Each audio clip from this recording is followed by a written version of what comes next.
మహాగణాధిపతయే నమః. ఓం గురుభ్యో నమః. ఓం శ్రీమాత్రే నమః. అరుణాం కరుణాతరంగితాక్షీం ధృతపాశాంకుశపుష్పబాణచాపాం అనిమాదిభిరావృతాం మయూకైః అహమిత్యేవ విభావయే భవానీం. శ్రీమాత్రే నమః. ప్రేక్షకులకి ఆ లలితాంబిక అమ్మవారి యొక్క అనుగ్రహం పరిపూర్ణంగా కలగాలని మనస్ఫూర్తిగా కోరుకుంటూ మనం ఈరోజు వార ఫలితాలలో 24వ తేదీ నుంచి 30వ తేదీ వరకు ఉన్నటువంటి గ్రహస్థితి ఏ విధంగా ఉంది అనేటువంటి విషయాలు మనం తెలుసుకుందాం. ముందుగా మిథునంలో గురు సంచారం జరుగుతుంది. కర్కాటకంలో శుక్రుడు బుధుడు, సింహరాశిలో రవి కేతు చంద్రుడు కూడా అక్కడే ఉన్నాడు. కాకపోతే ఈ వారం మొత్తం కూడా సింహరాశి నుంచి వృశ్చిక రాశి వరకు చంద్రుడి యొక్క సంచారం జరుగుతుంది. అదేవిధంగా కన్యారాశిలో కుజుడు, కుంభంలో రాహు యొక్క సంచారము, మీనంలో వక్రించినటువంటి శని యొక్క వక్రగతి ఉంది. ఈ యొక్క గ్రహస్థితిని అనుసరించి ద్వాదశ లగ్నాల వారికి, లగ్నం తెలియని వారు రాశిని చూసుకోండి, అభ్యంతరం ఏం లేదు, కన్ఫ్యూజన్ ఏం అవ్వకండి. ఇక్కడ ఎటువంటి ఫలితాలు వస్తాయి, ఏ విషయాల పట్ల జాగ్రత్త వహించాలి అనేటువంటి అంశాలు చెప్తుంది నేనైనప్పటికీ కూడా చెప్పిస్తుంది సాక్షాత్ లలితా అమ్మవారిగా భావిస్తూ ఒక్కొక్క విషయం మనం తెలుసుకుందాం. తులాలగ్నము, తులవారికి కనుక చూసుకున్నట్లయితే లగ్నాధిపతి అయినటువంటి శుక్రుడు 10వ స్థానంలో భాగ్య వ్యయాధిపతితో కలిసి ఉన్నందుకు కొద్దిగా ఉద్యోగ సంబంధించిన విషయంలో ఉద్యోగాలు రావడము, ఉద్యోగంలో కొద్దిగా స్ట్రెస్ ఉండడము, గుర్తింపు స్ట్రెస్ రెండు ఉంటాయి. బికాజ్ ఆఫ్ ఇక్కడ మీకు చూసుకున్నట్లయితే లాభంలో రవి ఉన్నాడు. బాధకుడైనప్పటికీ రవి తన ఓన్ హౌస్లో ఉండడం అనేది మంచిదే. అయితే ఇక్కడ ఈ రవిచంద్రులు కలిసి 24వ తేదీ ఉంటున్నాడు కాబట్టి కొంచెం ప్రమోషన్ రిలేటెడ్ సంబంధించినవి, లేనట్లయితే వ్యాపారాలలో ఇలా పలానా స్టెప్ తీసుకుంటే బాగుంటుంది అనుకునేటువంటి విషయాలు 24వ తేదీ మంచిది కాదు. ఇక 25, 26, 27 తేదీలు కనుక చూసుకున్నట్లయితే 26, 27 తేదీలు కాంపిటీషన్ రిలేటెడ్ సంబంధించిన విషయాలు చక్కగా కలిసి రావడము. అందులో ముఖ్యంగా 30వ తేదీ ధన సంబంధించిన విషయంలో మీరు ఎక్కడైతే జాబ్ చేస్తారో ఆ యొక్క ప్రదేశంలో ఎవరికైనా మనీ ఇచ్చే విషయాల్లో 30వ తేదీ చాలా జాగ్రత్తగా ఉండండి. అదేవిధంగా గమనించుకున్నట్లయితే ఉద్యోగ సంబంధించిన విషయాల్లో కూడా కొంత 30వ తేదీ కొంత జాగ్రత్త వహించాలి. ఇక పంచమ స్థానంలో రాహు ఉన్నందుకు సంతానం కోసం చేసే ప్రయత్నము విషయంలో ఐయుఐలు ఐవీఎఫ్లు చేయించుకునేవారు కొద్దిగా జాగ్రత్తగా ఉండవలసిన విషయం పంచమ రాహు వల్ల. మరియు పంచమ స్థానంలోకి శని వస్తున్నందుకు కొద్దిగా 1-2 సార్లు దిస్ ఇస్ నా కరెక్ట్ టైమా కాదా అని డిస్కస్ చేసుకొని అటువంటి వాటిల్లో ముందుకు వెళ్ళండి. అలాగే కొన్ని అప్పులు తీరుతాయి. పంచమంలో రాహు ఉంటూ శని ఎప్పుడైతే 6వ స్థానంలో ఉండి వక్రించాడో రుణాలు క్లియర్ అవ్వడానికి ఈ వారం అనుకూలంగా ఉంది. రుణాలు పొందడానికి 26, 27 తేదీలు అనుకూలంగా ఉన్నాయి చెప్పాలంటే. ఇక ఈ 12వ స్థానంలో కుజుడు ఉన్నందుకు కొంచెం ఏదైనా ఇన్వెస్ట్మెంట్స్ చేసే విషయాల్లో ప్రధానంగా 26, 27 తేదీలు అవాయిడ్ చేయండి. ఇక మీరు నిత్యము చేయవలసిన దేవతారాధన దుర్గాదేవి యొక్క ఆరాధన చాలా చక్కటి ఫలితాలను ఇస్తుంది. చాలామందికి ఏదైనా ఒక రెమెడీ చేసుకుంటున్నా, పూజ చేసుకుంటున్నా, లేకపోతే ఒక మంత్రం తీసుకుంటున్నా పూర్తిగా ఫలితాలు రావట్లేదు, ఏమి చేయాలి అని నన్ను చాలామంది అడుగుతూ ఉన్నారు మెసేజ్లోనది. దానికి ఒక క్లారిటీ ఇస్తాను ఈరోజు నేను మీకు. ఇక్కడ మనం ఒక విషయాన్ని పూర్తి క్లారిటీ తెచ్చుకోవాలి. ఏమిటది అంటే, మనం ఒక అనుభవం పొందుతున్నాం అంటే అది మంచి అనుభవం కానివ్వండి, అంటే మనం ఒక లాభాన్ని పొందుతున్నాం, లేకపోతే ఒక నష్టాన్ని పొందుతున్నాం, ఒక బాధని మనం పొందుతున్నప్పుడు ఇది ఏదైతే ఉందో ఇదంతా కూడా మొట్టమొదటిగా పూర్వజన్మల్లో మనం చేసుకున్నటువంటి కర్మ వల్ల వస్తుంది అనేది ఒక క్లారిటీ రావాలి. ఈ క్లారిటీ సరిగా లేకపోతే ఏమవుద్దంటే భగవంతుడు నన్ను పరీక్షిస్తున్నాడనో, లేకపోతే భగవంతుడు కష్టాలు పెడుతున్నాడనో ఒక రాంగ్ కాన్సెప్ట్లోకి వెళ్ళిపోతున్నాం. అస్సాది కాదు, గుర్తుపెట్టుకోండి. భగవంతుడు ఎప్పుడు కూడా మనల్ని రక్షించే పని మీద ఉంటాడు. ఒక సొంత తల్లి బిడ్డకి ఎప్పుడు కూడా హాని చేయదు. అలాగే పరమాత్మ కూడా ఏంటంటే మనకి హాని చేసే పని తత్వం అయింది కాదు, మనల్ని రక్షించే తత్వం అయింది.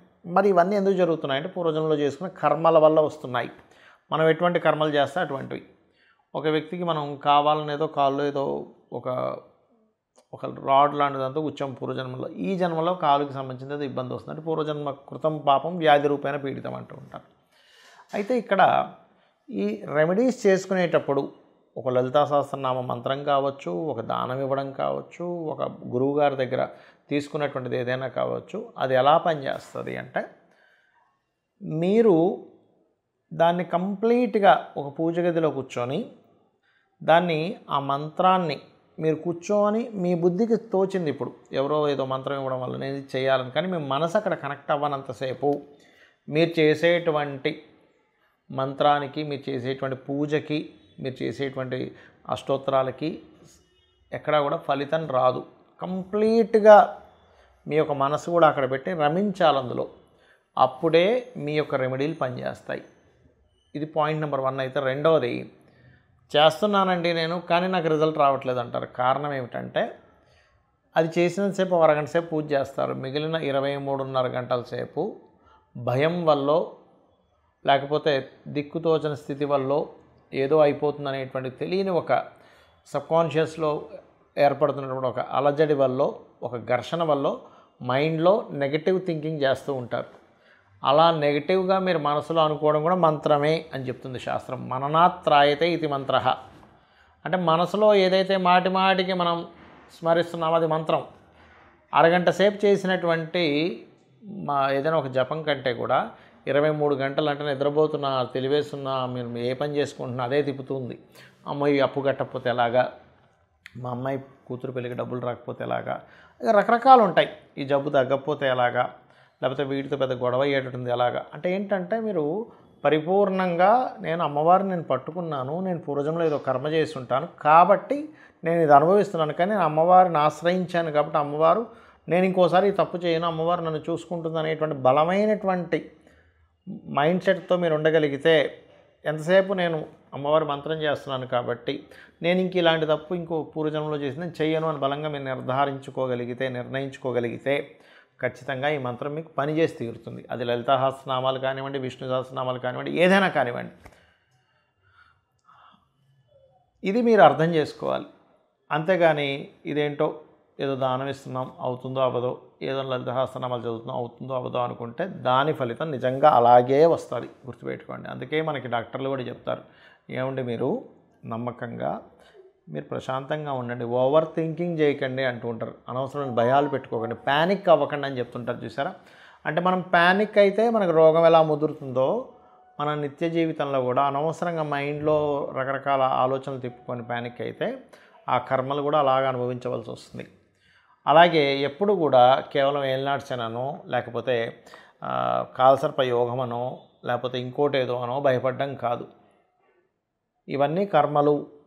నేను దీని నుంచి బయటపడాలంటే నేను ఏం చేయాలి, అసలు పర్సనల్గా జాతకంలో అసలు ఏమి ఉంది, ఎదగట్లేదా, అది లగ్నం ఎలా ఉంది, ధనం రావట్లేదా, ధనాధిపతి ఎలా ఉన్నాడు, ఏ రూట్లో మనకు డబ్బులు వస్తుంది, గొడవలు అవుతున్నాయి అన్నదమ్ములతో, 3వ స్థానం ఎలా ఉంది, ప్రాపర్టీ నేను కొనలేకపోతున్నాను, ఎందుకు కొనలేకపోతున్నాను, నా పేరు మీద అయితే నేను కొనలేకపోతున్నాను, నా భార్య పిల్లల పేరు మీద కొనొచ్చా, లేదా సంతానం గురించి ఇబ్బంది పడుతున్నాం, ఎందుకు సంతానం బాగుపడాలని మనం తపనపడుతున్నాం, దానికి ఏం చేసుకోవాలి, లేదా రుణరోగ శత్రువులు ఎందుకు వస్తున్నాయి, వివాహం ఎందుకు అవ్వట్లేదు అనేది ఒక్కొక్క భావము ప్రత్యేకంగా వేరువేరుగా ఉంటుందనే క్లారిటీ పెంచుకోవాలి. అంతేగాని ఎంతసేపు ఎల్నాడు శని వచ్చేసింది అందుకే నేను ఇలా అయిపోతున్నాను, శని నన్ను తినేస్తున్నాడు, ఆయనకేం పని లేదా, మనల్ని పట్టుకుని తినేదా పైన, ఆయనకి ఇంకేమీ ఫుడ్ లేదా, అది కాదు. మన కర్మ ఆ రూపంలో ఆయన అందిస్తున్నాడు, అది మనం అర్థం చేసుకోవాలి. ఈ రకంగా అర్థం చేసుకొని మీ యొక్క జీవితాన్ని అమ్మవారిని గనక గట్టిగా పట్టుకొని అమ్మ ఉంది అనేటువంటి భావనతో ఎవరైతే మీ యొక్క జీవితాలని ముందుకు తీసుకెళ్తూ ఉంటారో, చక్కగా కన్న తల్లి ఎలా చూసుకుంటుందో అంతకింకా ఎన్నో రెట్ల అమ్మవారు చూసుకుంటుంది. కాకపోతే ఇక్కడ ఏంటంటే మీరు ఎలాగా మీ యొక్క భావన ఎలా ఉందనే దాని మీద ఆధారపడి ఉంటుంది. అరకొరగానో లేకపోతే సగం నమ్మి సగం నమ్మకుండానో మీ యొక్క కర్మలు మీరు అర్థం చేసుకోకుండా ఉంటే అది ఫలితం రాదు. శ్రీమాత్రే నమః.